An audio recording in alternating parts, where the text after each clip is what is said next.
श्री गणेशाय नमः। लक्ष्मी नारायणाभ्यां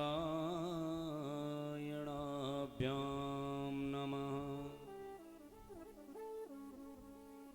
उमा महेश्वराभ्यां नमः।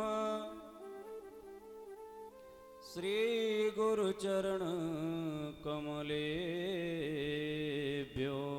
नमः। ग्राम देवताभ्यो नमः। स्थान देवताभ्यो नमः। सर्वेभ्यो देवेभ्यो नमः। सिद्धि बुद्धि सहिताय श्रीमन्महान गणाधिपतये नमः। देयं सदा परिभवग्नमभीष्टदोहम्। तीर्थास्पदं शिवविरञ्चिनुतं शरण्यम्। प्रत्यार्तिहं प्रणतपालभवाब्धिपोतम्। वन्दे महापुरुषते चरणारविन्दम्।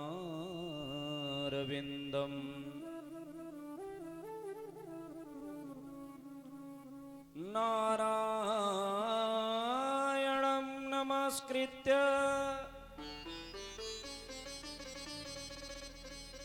नरं चैव नरोत्तमम्।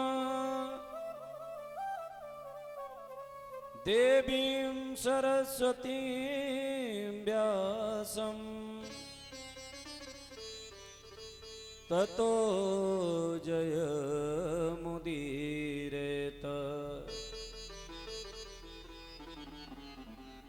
कृष्णाय वासुदेवाय हरये परमात्मने प्रणतक्लेशनाशाय गोविन्दाय नमो नमः। गोविन्दाय नमो नमः।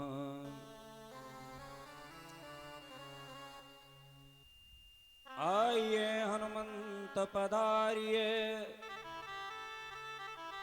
कथा करूं मति अनुसार। प्रेम सहित गद्दी धरूं, विराजिए पवन कुमार। प्रणवहु पवन कुमार, कलवन पावक ज्ञान घन। जासु हृदय आगार, बसहि राम सर चापुधर। बसहि राम सर चापुधर।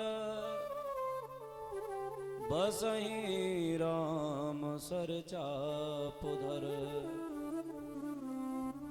कामी नारी प्यारी जिमि लोभी प्रिय जिमि दाम।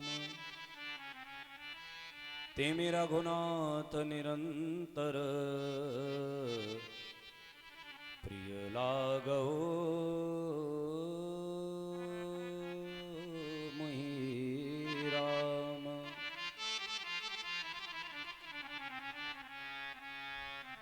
बोले वृंदावन बिहारी लाल के जय हो। भागवत भगवान की जय। श्री सुखदेव महाराज की जय हो। श्री व्यास नारायण भगवान की जय हो। श्री अयोध्या धाम की, जय श्री मथुरा धाम की, जय श्री वृंदावन धाम की, जय हो। श्री हरिद्वार धाम की, जय जय श्री राधे।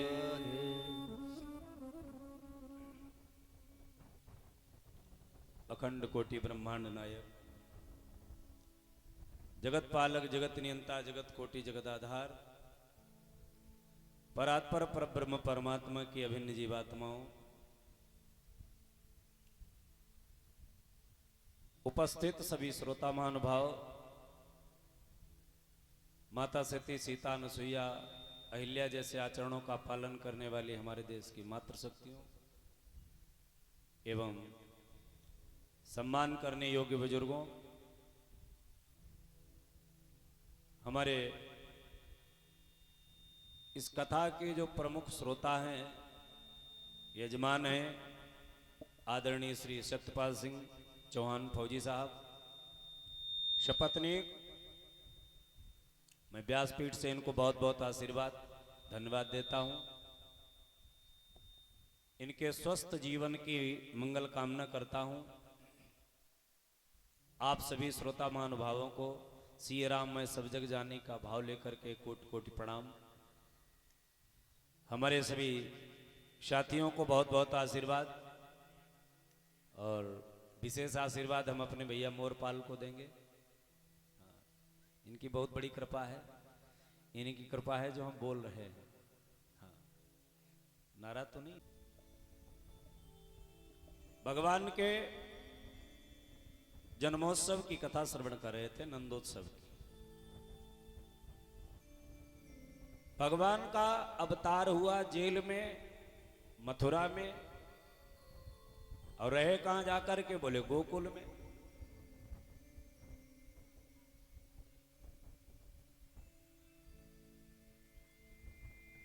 भगवान का नंदोत्सव मनाया गया, जन्मोत्सव मनाया गया गोकुल में, बड़ा धूमधाम से। अभी आप लोग श्रवण कर रहे थे। एक दिन के बाद उधर जब कंस को पता लग गया कि हमारी मृत्यु का साधन तो यहां कहीं उत्पन्न हो चुका है, उस योग माया के द्वारा जब पता लगा, उस योग माया ने आकाश में जाकर के आकाशवाणी करी, किम मया तया मंद जाता खलु तवान्तकृत यत्र क्वा पूर्वशस्तुर्मा हिंसी कृपणान वृथा। अरे तो मुझे व्यर्थ मारना चाहता है, तुझे मारने वाला तो यहीं कहीं पैदा हो चुका है। आजकल के आधुनिक कथावाचक कहते हैं, योग माया ने कहा कि तेरे काल का अरे मूर्ख गोकुल में जन्म हो चुका है। भागवत जी में ऐसा कोई वर्णन नहीं, कोई स्थान नहीं बताया। यत्र क्वा, यहीं कहीं पैदा हो चुका है। कंस ने कहा, रे मैया कोई नाव है, कोई गांव है, कोई ठाव है? बोले कुछ नहीं। यत्र क्वा पूर्व शस्त्रुमा, अरे तुझे मारने वाला तो पूर्व माने पहले ही पैदा हो चुका है। अब पसीना छूट गया कंस के, अरे राम राम, मैंने जघन्य अपराध किया, अपने बहन बहनोई के 6 पुत्र मार दिए। अरे मुझे नहीं पता था कि देवता भी झूठ बोलते हैं। कितना बड़ा पाप करवा दिया हमारे हाथों से। महाराज जाकर के अपने बहन बहनोई के चरणों को पकड़ लिया। अहो भगिन्य हो भामा, अय बहन, अय बहनोई, मुझे क्षमा कर दो। अरे मैंने अनजाने में तुम्हारे 6 पुत्र मार दिए, बहुत दुख दिया तुमने, तुमको हमने बहाबो हिंसिता सुता, मैंने बहुत से तुम्हारे पुत्र मार दिए। जब रोने लगा चरणों को पकड़ करके, तो आखिर देव की तो बहन ठहरी। भाई कितने भी अत्याचार कर ले बहन पर, लेकिन बहन का हृदय भाई के लिए जो है एकदम कोमल होता है। भाई की आंख में आंसू बहन देख नहीं सकती है। जो अपने भाई को रोते हुए देखा, उठा करके गले से लगा लिया, भैया कंस मत रो, तुमने मुझे कोई कष्ट नहीं दिया, तुमने मुझे कोई दुख नहीं दिया। ये जो दुख मुझे मिला है, ये निश्चित हमारा पूर्व जन्म का कोई प्रारब्ध ही बिगड़ा होगा, तब मिला है। और वाकई सत्य तो ये है, न तो कोई किसी को सुख दे सकता है, न तो कोई किसी को दुख दे सकता है। बोलो भाई, सुख दुख देने में समर्थ हो आप? बोलो, कोई किसी को सुख दे सकता है? यदि सुख देने में समर्थ आप हो तो ईमानदारी से बताओ, कौन चाहता है हमारा लड़का दुखी रहे? बोलो भाई, कोई चाहता है? कोई चाहता है हमारे परिवार का कोई सदस्य मुंह लटका करके बैठे, सब अपने परिवार को हंसी खुशी में देखना चाहते हैं, है ना? तो अगर सुख देने में समर्थ हो तो लड़का तुम्हारा काहे को दुखी है? काहे को तुम्हारे रिश्तेदार दुखी हैं? इसका मतलब तुम सुख देने में समर्थ नहीं हो, दुख भी नहीं तुम दे सकते हो। अगर दुख देने में समर्थ हो तो भैया कौन चाहता है कि हमारा दुश्मन सुखी रहे? है कोई चाहता है? सभी चाहते हैं हमारा दुश्मन गर्त में मिलता रहे हर समय, लेकिन दुश्मन फिर भी तरक्की कर रहा है, क्योंकि तुम दुख और सुख दोनों को देने में समर्थ नहीं हो, सिर्फ तुम अपनी मन की भावनाओं को व्यक्त कर रहे हो, बस, और कुछ नहीं।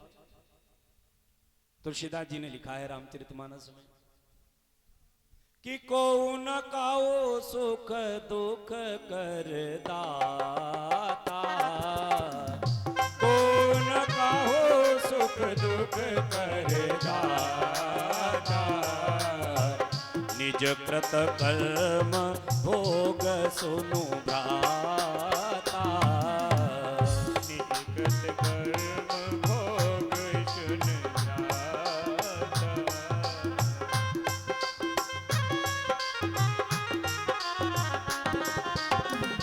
जय हो।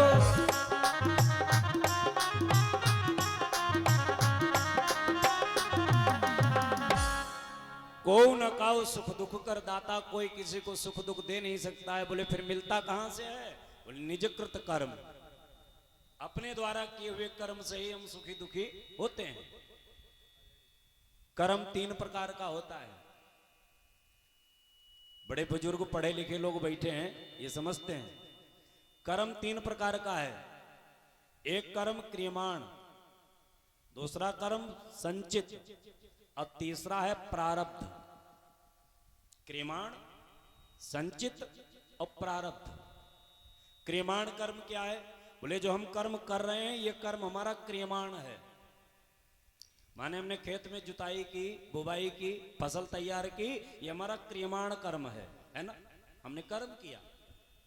संचित क्या? वही क्रियमाण कर्म संचित होकर के गेहूं के रूप में तुम्हारे घर आता है, संचित होकर के इकट्ठा होकर के वही किया हुआ कर्म तुम्हारे घर आया, और फिर वही संचित कर्म, बकारी से गेहूं निकाले, बढ़िया पिसवाया, और श्रीमती जी ने बढ़िया फुलका बना करके थाली में रख दिया, वही महाराज क्रियमाण कर्म संचित बन के, प्रारब्ध बन के तुम्हारे आगे रोटी के रूप में आ गया। आया कि नहीं? बोलो भाई। तो कर्म अगर क्रियमाण नहीं करोगे तो संचित नहीं होगा, संचित नहीं होगा तो प्रारब्ध कैसे बनेगा? इसलिए कर्म 3 प्रकार का है। किया हुआ कर्म ही तुम्हारे आगे प्रारब्ध बन के आता है, इसीलिए तो कहा जाता है कर्म को ठीक समझ करके करना चाहिए। आज देवकी ने बहुत बढ़िया समझाया कंस को, कंस समझ गया, और उधर कंस सभा में बैठा है, मंत्रिमंडल स्थापित किया, मंत्रणा की, भैया एक बात बताओ, हमने तो अपने बहन के 6 पुत्र मार दिए, और मेरा काल तो अभी पैदा हो चुका है, मरेगा कैसे? मंत्री ने कहा महाराज उपाय एक बहुत बढ़िया है। क्या उपाय है? बोले 6 दिन के अंदर के जितने बच्चे ब्रजमंडल में पैदा हुए हैं ना, वो सब मरवा दो। देखो राज्य हर समय मंत्रियों पर चलता है कि नहीं? हाँ। जिसके सलाहकार चाटुकार हो जाएं, जिसके सलाहकार सहयोगी लोग चाटुकार हो जाएं, मुंह देख करके बात करना शुरू कर दें, वो समझ ले कि अब हमारी भलाई नहीं है। सचिव वैद गुरु 3 जो प्रिय बोले व्यास, तो राज धर्म तन 3 कर होई बेग ही नाश। मंत्री अगर राजा के मन की बात कहने लग जाए तो राजा का विनाश हो जाता है। वैद्य अगर रोगी के मन को देख करके रोगी के मन से दवाई देनी शुरू कर दे तो भैया मर्ज ठीक होगी। बोलो भाई। उसी प्रकार गुरु अगर शिष्य के भाव को देख करके उसके मन की बात कहता है, तो वो गुरु गुरु नहीं है, वो उस शिष्य को गर्त में ले जा रहा है। इन तीन को स्वच्छंद होना चाहिए, मंत्री, वैद्य और गुरु, जिसमें हित हो वो बात कहे। लेकिन कंस के जो मंत्री थे वो सब चाटुकार बन चुके थे। तो कंस के मंत्रियों ने कहा महाराज 6 दिन के अंदर के जितने बच्चे हैं वो सब मरवा दिए जाएं। तो कंस ने कहा मारने कौन जाएगा? बोले मारने जाएगा तब तक पूतना, बकासुर दैत्य की बहन जिसका नाम था बकी आई सामने। उसका काम ही था कंसेन प्रहिता घोरा पूतना बाल घातिनी। उसका काम था छोटे छोटे बच्चों को मार करके उनका खून पी जाना। राक्षसी रुधिरासना, वो राक्षसी थी, उसको बच्चों को मार करके खून पीने का ही उसका काम था। तो महाराज वो आई पूतना कंस के पास में, भैया आप चिंता मत करो, मैं जाऊंगी मारने के लिए। अब पूतना से कहा तुम जाओगी तो, लेकिन एक बात बताओ, ये तुम्हारा विशाल रूप देख करके तुम्हें घर में कौन घुसने देगा? अरे महाराज चिंता मत करो, हम अपना रूप बदल लेते हैं। आकाश मार्ग से उड़ करके चली और इधर मैया यशोदा ने कन्हैया को नहलवा करके बढ़िया छोटी सी चारपाई पर आंगन में लिटा दिया, क्योंकि आज छठी का दिन है। भगवान को अवतार लिए आज 6 दिन हो गए, और छठे दिन माताएं क्या करती हैं, जब बच्चा पैदा होता है तो छठे दिन छठी मनाई जाती है। आप लोगों के यहाँ मनाई जाती है नहीं? छठी मनाई जाती है। हाँ। अच्छा, जब जिस दिन छठी मनाई जाती है उस दिन क्या करती हैं माताएं? बच्चे को बढ़िया नहलवाती हैं, बढ़िया कपड़े पहनाती हैं, खूब सजाती हैं बच्चे को। और उसी दिन बुआ आती है, बुआ आती है, और बुआ आती है लला के काजल लगाती है मोटा मोटा। और बुआ को नेंग में फिर कटोरा या बेला कुछ मिलता है, नोटों से भरा हुआ मिलता है कि नहीं? मिला होगा सबको। देखो छठी वाले दिन बच्चे को क्यों सजाया जाता है, ध्यान से सुनना माताओं। क्योंकि छठी रात्रि में ही ब्रह्मा जी उस बच्चे का भाग्य लिखते हैं। छठी रात्रि में ब्रह्मा जी उस बच्चे का भाग्य लिखते हैं। बच्चा अगर तुम्हारा साफ सुथरा है, बढ़िया कपड़े पहना है, बढ़िया काजल लगा हुआ है, बढ़िया सुंदर लग रहा है दिखने में, तो ब्रह्मा जी बढ़िया भाग्य लिखेंगे उस बच्चे का। और बच्चे के अगर नाक निकल रही, मुंह नहीं धुला है, तो वैसे टूटा फूटा भाग्य ब्रह्मा जी लिख देते हैं। इसलिए बच्चे को ठीक से तैयार करो छठी वाले दिन। दूसरी बात, बुद्धिमान माताएं छठी वाले दिन बच्चे को अकेला नहीं छोड़ती हैं। छोड़ती हो? बूढ़ी बाड़ी माताएं ये सब जानती हैं। छठी वाले दिन ही बच्चे के ऊपर तमाम आपत्तियां भी आती हैं, बीमारी आती है, रोग दौड़ता है, तमाम प्रकार की भूत बाधाएं भी आती हैं उसके ऊपर। इसलिए बुद्धिमान माताएं छठी वाले दिन बच्चे को अकेला नहीं छोड़ती हैं। भैया आज मत छोड़ो, भले ही आगे छोड़ देना। आज कन्हैया को मैया यशोदा ने छोटी सी चारपाई पर लिटा दिया। अब कन्हैया तो लेटे हुए हैं, और उधर पोतना विशाल राक्षसी का वेश बना करके अंतरिक्ष में उड़ती हुई आ रही है, आकाश में। तो सबसे पहले नजर डाली तो क्या देखा? यशोदा के आंगन में छोटा सा नन्हा सा लाला लेटा हुआ है, बड़ा सुंदर है, आकर्षण कर लिया, आकर्षित कर लिया अपनी तरफ। और जो पोतना ने देखा, पुतना ने विचार किया लाओ सबसे पहले इसी लाला से निपटती चले। नीचे आई और सुंदर ब्रजबाला का भेष बना लिया। बोली वृंदावन बिहारी लाल। ये जो माताएं खीर पूड़ी लाती हैं वो नंद के यहाँ बड़ी भीड़ लगी है। बुढ़ापे में लड़का पैदा हुआ है, सो पूरे जीवन का अरमान बुझा रहे हैं। तो महाराज बड़ा उत्सव चल रहा है, कहीं 2000 लोग आ रहे हैं, 1000 जा रहे हैं, 3000 फिर आ रहे हैं। उस भीड़ में पूतना ने सुंदर एक ब्रजवाला का भेष बनाया और सम्मिलित हो गई।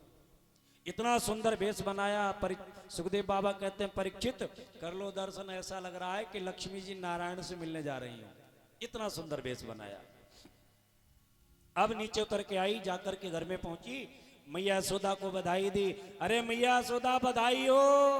यशोदा ने कहा बहन बहुत बहुत बधाई हो, बैठ जाओ। अब यशोदा विचार कर रही, इस गोपी को हमने आज तक तो देखा नहीं, पता नहीं कहां से आ गई। यशोदा ने कहा बहन क्षमा करना, पहचान नहीं पाया, कहां से आई हो, नाम क्या है?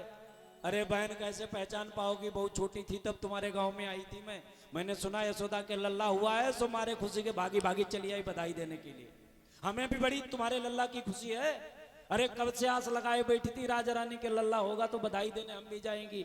बहन वो तो सब ठीक, लेकिन नाम नहीं तुम्हारा सुना आज तक हमने, नाम क्या है? बोले नाम हमारा कुछ रखा ही नहीं गया। हाँ।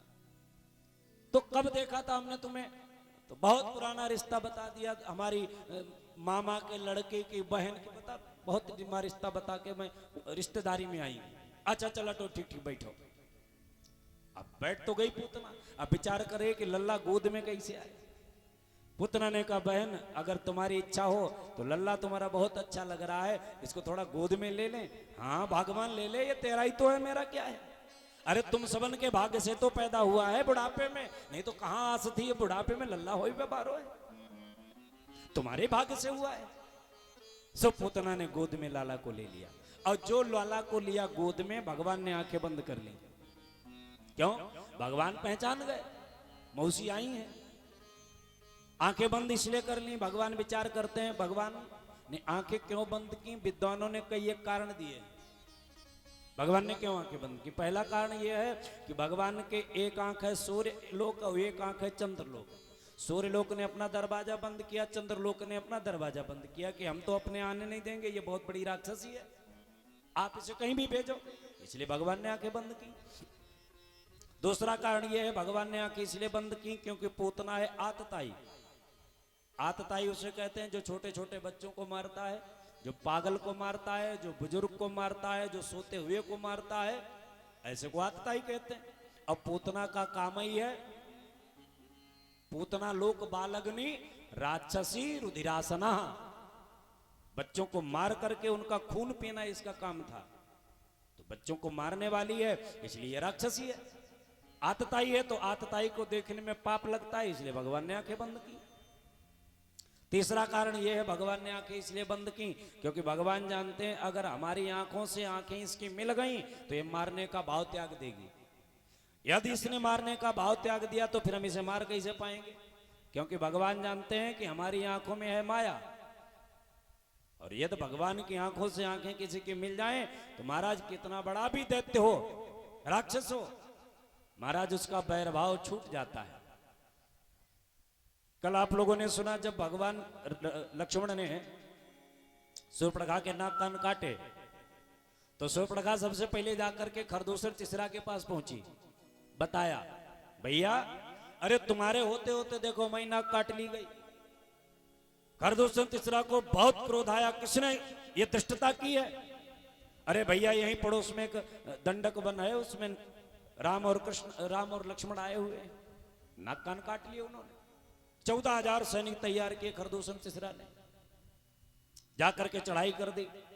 लक्ष्मण से कहा राम जी ने, लक्ष्मण एक काम करो, बोले हाँ, बोले सीता जी को लेकर के कंदराओं में छुप जाओ, आबा निश्चर कटक भयंकर, मैं लड़ूंगा इससे। तो भगवान ने देख करके खरदूषण तिसरा को जरा सा मुस्कुरा दिया, और जो मुस्कुराए भगवान, आंखों से आंखें मिली खरदूषण तिसरा की, तो महाराज बैर भाव त्याग दिया। मार डालने के लिए आया था राम जी को, और जो राम जी की आंखों से आंखें मिली, खरदूषण तिसरा जानते हो क्या बोला है? अरे भैया एक काम करो, बोले हाँ, बोले पूरा जीवन हो गया मानवों को खाते हुए देखते हुए, लेकिन ऐसा मानव आज तक नहीं देखने को मिला। क्यों?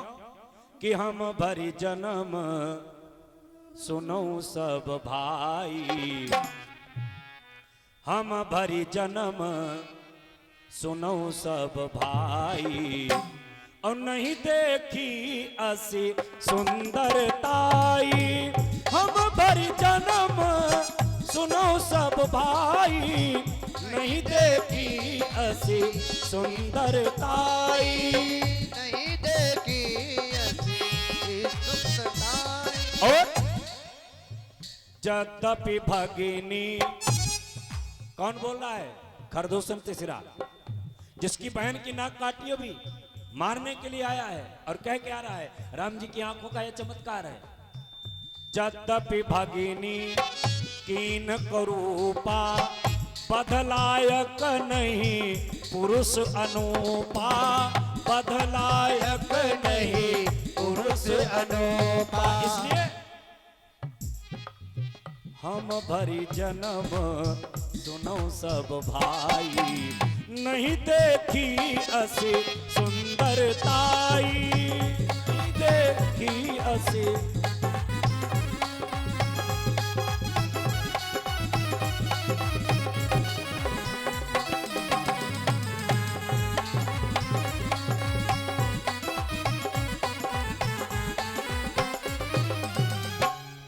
आज राम जी को देख करके मारने का विचार ही बदल दिया। इसी प्रकार भगवान कन्हैया विचार करते हैं, अगर हमारी आंखों से आंखें मिल गई तो ये मारने का भाव त्याग देगी, फिर हम मार नहीं पाएंगे, इसलिए आंखें बंद कर ली। चौथा कारण ये है भगवान ने आंखें क्यों बंद की, इसलिए बंद की हैं क्योंकि भगवान ने ध्यान किया है, और जब किसी का ध्यान करते हैं तो आंखें बंद करनी पड़ती हैं। और ध्यान किसका किया है, बोले ध्यान किया है भोले बाबा का, भगवान शिव का ध्यान किया है। क्यों, भोले बाबा से भी कहा, भोले बाबा से भगवान कन्हैया ने, बाबा हम तो आए थे माखन खाने के लिए, हम तो आए थे मिश्री खाने के लिए, और यहाँ बोनी खराब हो रही है। हम तो आए माखन मिश्री खाने के लिए, और माखन का भी स्वाद भी नहीं ले पाया, और मौसी आ गई जहर पिलाने के लिए। भैया हमने तो कभी तंबाकू नहीं खाई, और जे आई जहर पिलाने के लिए, बताओ हम जहर कैसे पी पाएंगे। तो भोले बाबा ने कहा हम क्या करें, फोन पे बात हो रही, हम क्या करें। कन्हैया ने कहा महाराज आप जहर पीने के स्पेशलिस्ट हो, आप जहर पीना जानते हो ना, इसलिए आप जहर पी लो, बाद बाकी का काम हम कर देंगे, एक बार चले आओ। सो महाराज भोले बाबा उठ करके चले। जो चले तो पार्वती ने पूछा महाराज कहां जा रहे हो, न कोई सूचना, एकदम उठ करके चल दिए, पहले से कोई प्रोग्राम सेट नहीं किया, रहे हमें बताया होता हम भी चलती साथ में। भोले बाबा ने कहा जल्दी में जाना है, बताने का समय नहीं है। बोले काहे, बोले पूतना आई है जहर पिलाने कन्हैया को, और अगर कहीं जहर पिला दिया तो कन्हैया तो काम ही खत्म हो जाएगा, इसलिए जहर पीने हम जा रहे हैं। माता पार्वती ने कहा एक बात सुनो, उसके बाद में जाओ, पूछो। बोले जहां कहीं लड्डू का भोग लगे, पेड़ा रसगुल्ला का भोग लगाए, खीर पूड़ी मालपुआ का भोग लगाए, वहां महाराज जी लक्ष्मी जी को लेकर के जाते हैं। कभी तुमसे कहा आओ चलें लड्डू खिलाई लाए, कभी कहा? बोले महाराज सो तो नहीं कहा। बोले आज जब जहर का नंबर आया तो तुमको बुला रहे हैं, कहीं नहीं जाओगे, बैठो यहां, नहीं जाओगे। अब भैया दूसरे किसी का आदेश हो तो टाल दिया जाए, होम मिनिस्टर का आदेश कैसे टाला जाए। बैठ गए चुपचाप, लेकिन चैन नहीं पड़ रहा, जाना तो है। पार्वती से कहा, पार्वती बोले हाँ, बोले जाएंगे तो नहीं, लेकिन एक बात याद रखो, इनके बहुत बड़े उपकार हैं हमारे ऊपर, इनके बहुत एहसान है हमारे ऊपर कन्हैया के। बोले क्या एहसान है, बोले इन्हीं की कृपा है जो तुम हमारे पास बैठी हो, नहीं अब तक हम जल करके राख की ढेर बन गए होते और तुम भस्मासुर के घर में बैठी होती। याद करो, अगर याद न हो, एक दैत्य था जिसका नाम था बरकासुर। भोले बाबा की तपस्या की, भोले बाबा प्रसन्न हो गए, मांगो। बस बरकासुर ने कहा बाबा ऐसा वरदान दो कि हम किसी के सिर पे हाथ रख दें वही भस्म हो जाए। भोले बाबा कुछ ज्यादा ही भांग खाए थे, बोले महाराज जाओ, ऐसे होगा जिसके ऊपर हाथ रख दोगे वही भस्म हो जाएगा। तो महाराज जब वरदान मिला तो उसने सीधा हाथ बढ़ाया भोले बाबा की खोपड़ी पे, पार्वती को देखा, पार्वती बड़ी सुंदर है, विचार किया भोले बाबा को भस्म कर दें, पार्वती से विवाह कर ले। और सो जो भोले बाबा की खोपड़ी तरफ हाथ बढ़ाया, भोले बाबा ने कहा क्या कर रहे हो, बोले महाराज प्रैक्टिकल कर रहे हैं, कहीं झुटकाई तो नहीं दिया, देख रहे हैं वरदान सही है कि डुप्लीकेट दे दिया। अरे नहीं डुप्लीकेट नहीं, असली है। तो बोले महाराज असली है तब भी कम बन जाएगा, तुम भस्म हो जाओगे, पार्वती को हम ले जाएंगे। भोले बाबा ने कहा जो बढ़िया रहा, और जो हाथ बढ़ाया अब भोले बाबा भागे, सारा नशा भाग गया, भागे चले जा रहे। भगवान नारायण ने देखा, सो महाराज एक मोहिनी स्वरूप बना करके आए और भस्मासुर को भस्म कर दिया, और उसी के द्वारा भस्म करवा दिया, और तब भोले बाबा के प्राण बचे।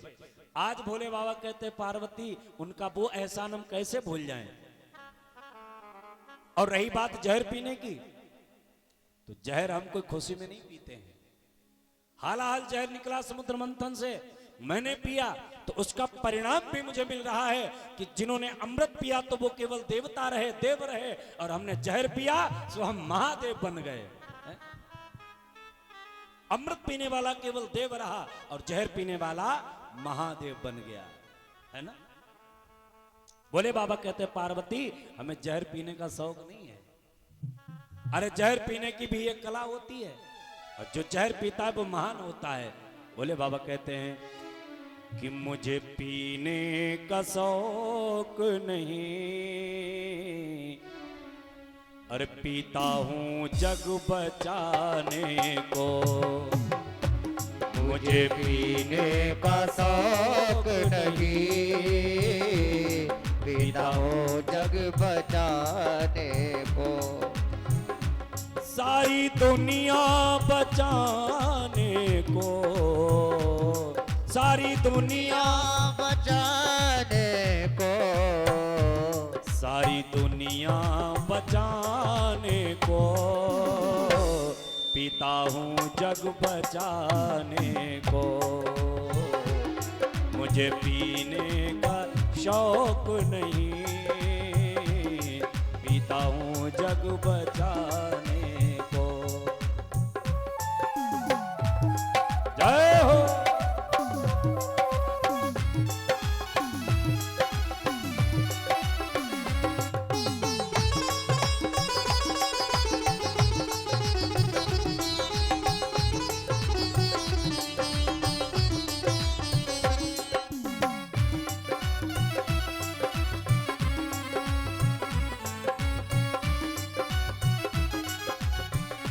भोले बाबा कहते हैं वो निकले सागर से 14 रतन, एक से एक थे लाजवाब। निकले सागर घर से 14 रतन, एक से एक जब लाजवाब।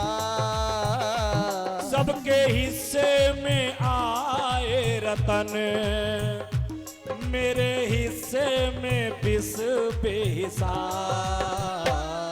और उस 20 को बचाने को, उस 20 को बचाने को, पीता हूँ जग बचाने को। मुझे पीने का शौक नहीं, पीता हूँ जग बचाने को। ओ मुझे पीने का शौक नहीं, पीता हूँ जग बचाने को। आज भोले बाबा ने जब याद दिलाई तो पार्वती ने कहा महाराज चले जाओ। भोले बाबा ने आकर के जहर पान किया। पूतना ने क्या किया, भगवान कन्हैया को लिया गोद में और लेकर के घर से बाहर हो गई। जो घर से बाहर हुई विशाल राक्षसी का भेष बनाया, आकाश में उड़ने लगी। अपना स्तन खोल करके कन्हैया के मुंह में दिया और जो कन्हैया के मुंह में दिया कन्हैया पीने लग गए। 3 घूंट दूध पिया, एक घूंट में जहर पिया, दूसरे घूंट में दूध पिया और तीसरे घूंट में प्राणी पीने शुरू कर दिए।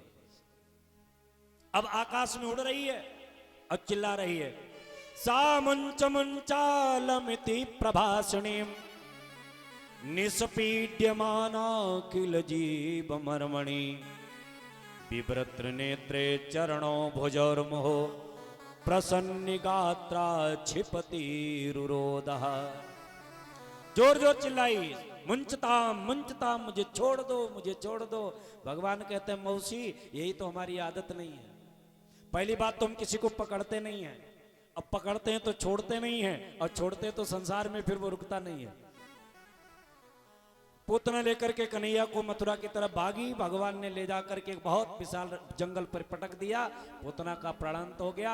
ऐसा कहते पूतना के गिरने से 6 कोस के वृक्ष टूट गए। 6 कोस के वृक्ष टूट गए। कितनी विशाल पूतना है। देखो आपको एक बात बताएं, पूतना ये भागवत जी की कथा जो है मैंने दूसरे दिन ही बताया था। ये भागवत जी की कथा दृष्टांत के लिए हमें अपना आत्मिक बोध कराने के लिए दृष्टांत के माध्यम से समझाने का प्रयास किया गया है। कथा ये भागवत की नहीं, कथा तो हमारी आपकी है। ये पूतना क्या है? बोले पूतना है वासना, हमारे शरीर में जो वासना है, वासना मतलब ये मिल जाए, वो मिल जाए, ऐसा कर लें, वैसा कर लें, तब खुशी हो जाए, तब सुखी हो जाए, लड़के का विवाह कर लें, 4 व्हीलर गाड़ी मिल जाए, बहू सीता जैसी आ जाए, सारी जो वासनाएं हमारे शरीर में भरी हुई हैं, ये जब तक जीवित हैं तब तक 6 कोस के वृक्ष जीवित हैं, तब तक 6 कोस के जो वृक्ष हैं वो सुरक्षित हैं। वो 6 कोस के वृक्ष कौन है? बोले काम, क्रोध, लोभ, मोह, कपट और दंभ। ये 6 विकार जो हैं, जिनको खड विकार कहा जाता है, 6 प्रकार के विकार ये कब तक जीवित हैं, कब तक लहला रहे हैं? जब तक वासना रूपी पूतना जीवित है ना। और जिस दिन ये पूतना रूपी वासना तुम्हारी मर जाएगी, उस दिन ये 6 विकार अपने आप समाप्त हो जाएंगे। होंगे कि नहीं? बोलो भाई। भाई वासना जिस दिन मर गई, कोई इच्छा ही नहीं रही, तो चाहे लाभ हो चाहे हानि हो, कोई फर्क नहीं। इसलिए वासना मर गई, माने पूतना का उद्धार हुआ। 6 कोस के वृक्ष जो थे वो टूट गए। आज बाबा नंद दूध दही का कर दिए हुए वापस आ रहे थे, सो देखा पूतना की छाती पर भगवान अब भी डटे हुए दूध पी रहे। सो कन्हैया को उठाया, दौड़ करके घर आए। यशोदा तुम लाला का ध्यान नहीं रखते हो, देखो इतनी बड़ी राक्षसी जिसके पीठ पर छाती पर बैठा कन्हैया दूध पी रहा था। मैया यशोदा ने गले से लगा लिया, पूतना का उद्धार हो गया। देखो ये वासना है ना, वासना को मारने की जरूरत नहीं है। वासना को, क्योंकि भगवान ने पूतना को मारा नहीं है। ध्यान से सुनना, भगवान ने पूतना को मारा थोड़ी ना है, पूतना का उद्धार किया है। भागवत जी में जब लिखा गया तो पूतना उद्धार लिखा है, पूतना वध नहीं लिखा है, पूतना उद्धार लिखा है। इसलिए भगवान वासना को मारते नहीं, वासना का उद्धार करते हैं, वासना का रुख मोड़ देते हैं। देखो हम भी अपनी वासना को मारे नहीं, वासना का रुख मोड़ दें। रुख मोड़ने का मतलब, ये वासना ही जब तुम्हारी उपासना बन जाएगी तो प्यारे यही कल्याण और मुक्ति का मार्ग प्रशस्त करेगी। जो आज वासना बनी है, ये वासना तुम्हारी उपासना में बदल जाए। जो प्रीति तुम्हारी संसार में लगी है, जो मन तुम्हारा संसार से चिपका हुआ है, ये मन मारो नहीं। मन मार दोगे तो रहोगे कैसे? मन मारना नहीं, मन का रास्ता बदलना है। जो संसार की तरफ जुड़ा हुआ है ना, ये भगवान की तरफ जोड़ दो। जो बंधन का कारण बना हुआ है मन, यही मुक्ति का मार्ग प्रशस्त कर देगा अगर परमात्मा के चरणों में लग गया। बोलो भाई, लगेगा कि नहीं? मैंने कल आप लोगों को बताया था, ताला बंद करने की और ताला खोलने की एक ही चाबी होती है, 2 नहीं है। ऐसा नहीं जिस चाबी से ताला बंद किया अब उससे खुलेगा नहीं, चाबी दूसरी ढूंढो तब ताला खुलेगा, ऐसा थोड़ी ना। जिस चाबी से ताला बंद किया है, ताला उसी चाबी से खुलेगा। प्रयोग में अंतर होगा केवल। प्रयोग क्या है? चाबी को अगर अपनी तरफ घुमा दिया तो ताला बंद हो गया, चाबी को अगर विपरीत दिशा में घुमा दिया तो ताला खुल गया। यही हाल हमारे मन का है। मन अगर संसार में हमने जोड़ दिया तो बंधन का कारण बन गया, और मन अगर ठाकुर जी के चरणों में लगा दिया तो मुक्ति का कारण बन गया। इस मन के ही कारण मुक्ति मिलती है। मनवो मनुष्यानाम कारणम बंध मोक्षयो। इसलिए वासना को मारो नहीं, वासना का मार्ग परिवर्तित करो, रास्ता बदलो, वासना को उपासना में बदल दो। भगवान ने आज पूतना का उद्धार कर दिया है। पूतना भगवान के धाम को गई, सो भगवान के यहां इसे माता का दर्जा दिया गया है, माता माना गया। आज एक दिन की बात, धीरे धीरे समय व्यतीत हुआ। देखो दूसरी बात, जिसने वासना पर विजय प्राप्त कर ली, जिसने वासना पर विजय प्राप्त कर ली, वो अपने लक्ष्य में कामयाब हुआ। और जो वासना में अटक गया, वो महाराज बीच रास्ते में ही डूब गया। उदाहरण के तौर पे देखें, भगवान कृष्ण ने सबसे पहले पूतना को मारा, पूतना का उद्धार किया ना। भगवान राम ने सबसे पहले किसका उद्धार किया? भगवान राम जी ने सबसे पहले किसका उद्धार किया? मानो ताड़ुका का। मार्ग चले जात मुनि दीन दिखाए, सुनि ताड़ुका क्रोध कर धाई। तो एक ही बाण प्राण हरि लीना, और दीन जानते निज पद दीना। देखो, एक ही बाण प्राण हरि लीना। हरि लीना, हरि माने नारायण। नारायण ने पूतना के प्राण लेकर के अपने यहाँ रख लिए, ताड़ुका के प्राण अपने यहाँ रख लिए, अपने अपने घर बिठाया है। तो ताड़ुका क्या है? बोले ताड़ुका भी वासना है। भगवान राम ने ताड़ुका वासना के ऊपर विजय प्राप्त की। अच्छा, हनुमान जी महाराज जब लंका को चले हैं,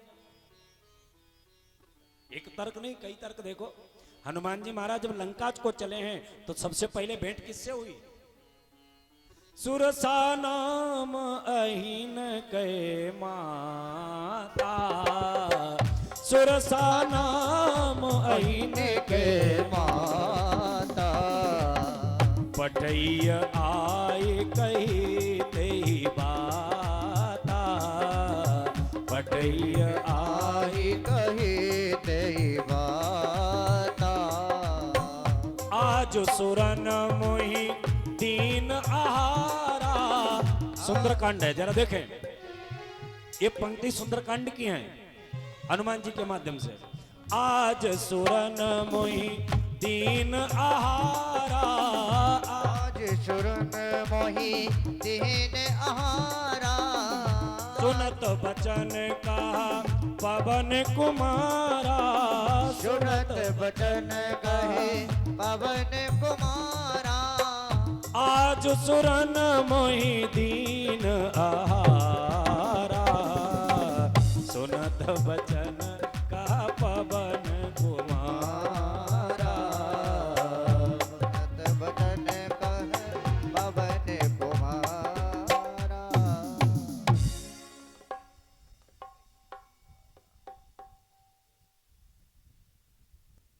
ब्रजेश सिंह चौहान जी के परिवार के सदस्य लोग पधारे हैं। इन्होंने माल्यार्पण करके व्यास जी का सम्मान किया है। बच्चे को बहुत बहुत आशीर्वाद सद्बुद्धि प्रदान करे, विद्या प्रदान करे परमात्मा। बोलिए गोविंद भगवान की। तो हनुमान जी महाराज ने सबसे पहले सुरसा नाम की जो नाग माता थी उस पर विजय प्राप्त किया। लंका में पहुंचे तो लंकिनी से भेंट पहले हुई। तो जगह जगह पर वासनाएं मुझे त्रसित करती रहती हैं, उन वासनाओं को जीतते हुए हमें आगे बढ़ना है। अगर आगे बढ़ने के लिए हमें विवेक लगा करके वासनाओं पर विजय प्राप्त करनी है। भगवान ने आज पूतना का उद्धार किया।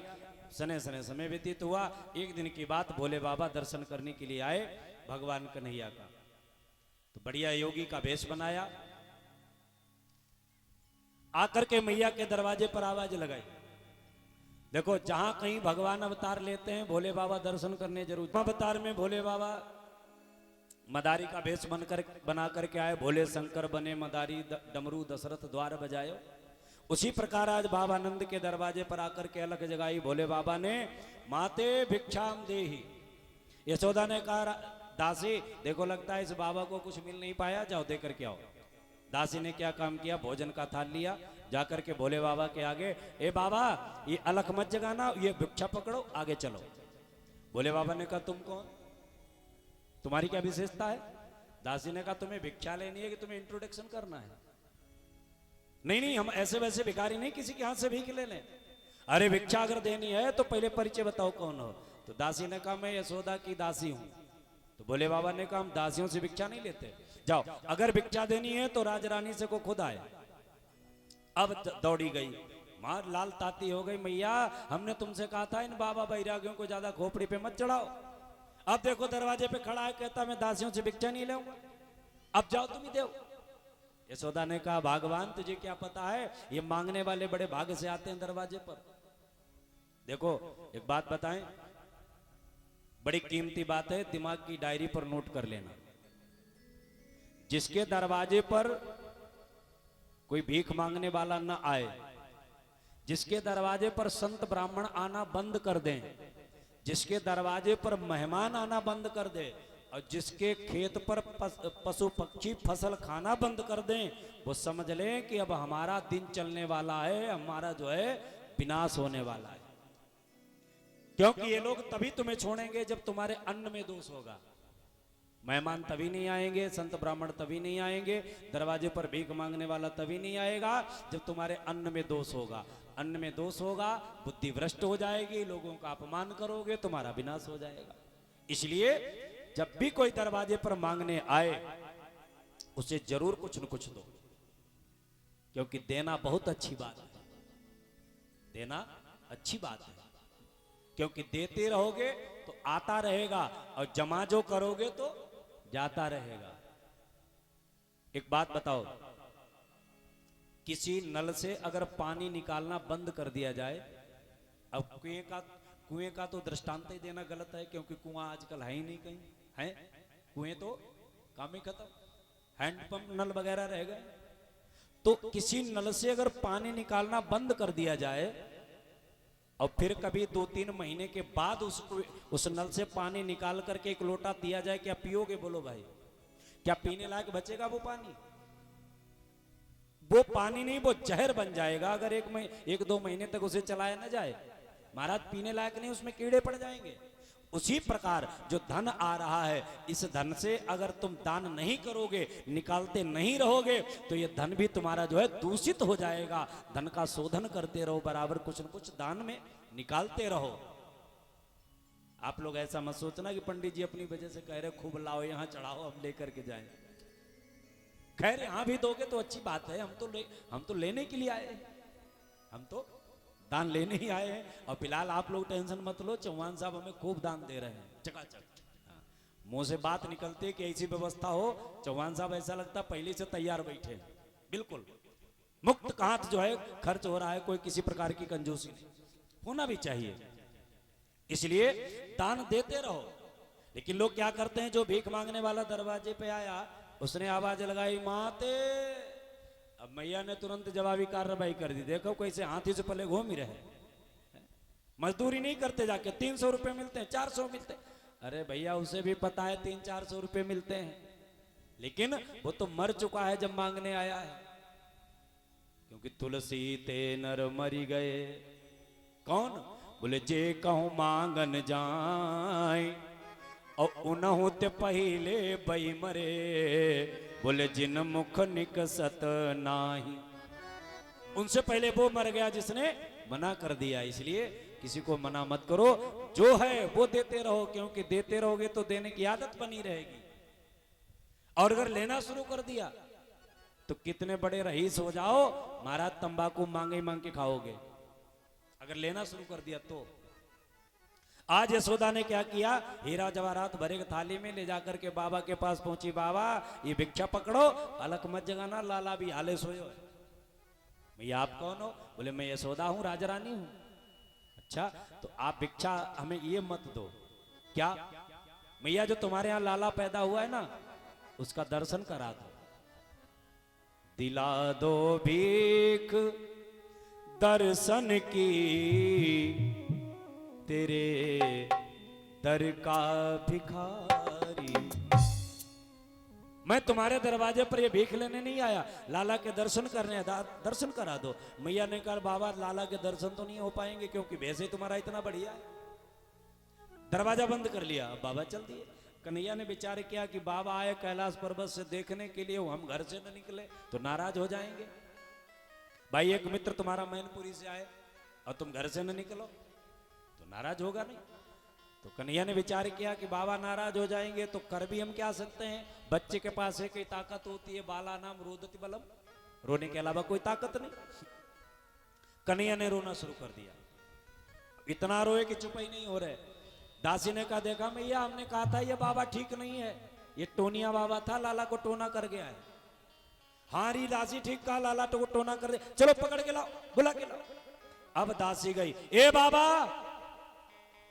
बाबा ने पीछे मुड़ के देखा, हमें बुला रही? बोले हाँ और नहीं तो किसे बुला रही? अरे लाला को टोना करके आयो, चलो मैया ने बुलाया। अब भोले बाबा ने विचार किया, लगता है कोई फाइल बना ली है कन्हैया ने, कोई रास्ता निकाल लिया दर्शन देने का। सो महाराज आगे आगे, दासी पीछे पीछे। भोले बाबा जाकर के आंगन में पहुंचे, मैया ने चौकी डाल दी, बैठो महाराज, बिठा लिया। बाबा जब से आप गए हो ना तब से लाला इतना रो रहा कि चुप ही नहीं हो रहा। बाबा ने कहा ले आओ, हम थोड़ा झाड़ा लगाए देते हैं, सही हो जाएगा। यशोदा लेकर के आई गोद में, बाबा के आगे बैठ गई। बाबा देखो कितना रो रहा है, दुशाला में खूब लपेटे। बाबा ने कहा कम से कम दुशाला तो हटाओ ऊपर से। नहीं नहीं दुशाला नहीं हट पाएगा बाबा। क्यों? अगर दुशाला हटा दिया तो मुंह खुल जाएगा, मुंह खुल जाएगा तो आंखें खोलेगा, आंखें खोलेगा तो तुम्हें देख के डर जाएगा। और बाबा डरने की बात छोड़ो, तुम्हारे गले में पड़े हैं काले काले नाग, अब एक नाग ने कहीं लगा दी फुसकार, तो एक तो वैसे भी महाराज खूब गोरे हैं, दूसरे कहीं लगा दी फुसकार तो दिन में भी टॉर्च लेकर देखना पड़ेगा कहाँ छुपा बैठा है, इतना काला हो जाएगा।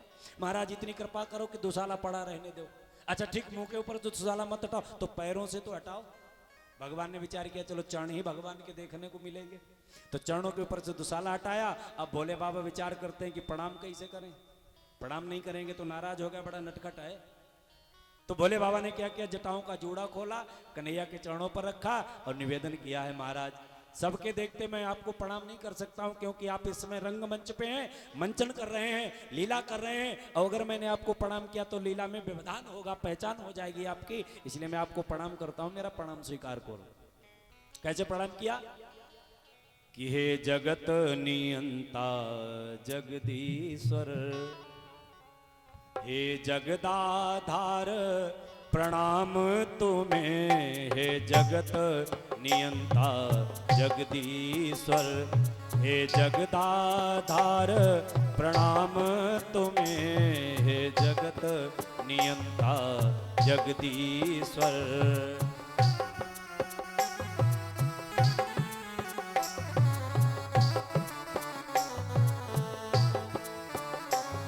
हे जगत नियंता जगदीश्वर, हे जगदाधार प्रणाम तुम्हें, हे जगत नियंता जगदीश्वर, हे जगदाधार प्रणाम तुम्हें। और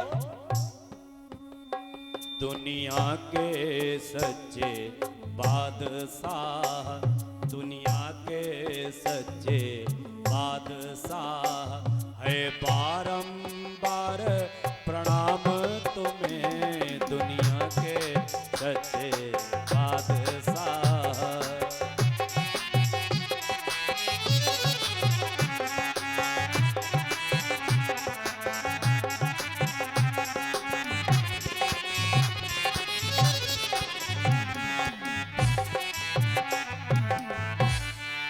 भोले बाबा ने प्रणाम किया कन्हैया को, प्रणाम करके झोली से भस्म निकाली। बाबा ने कहा अगर रोए तो दोबारा लगा देना। बाबा तो चले गए।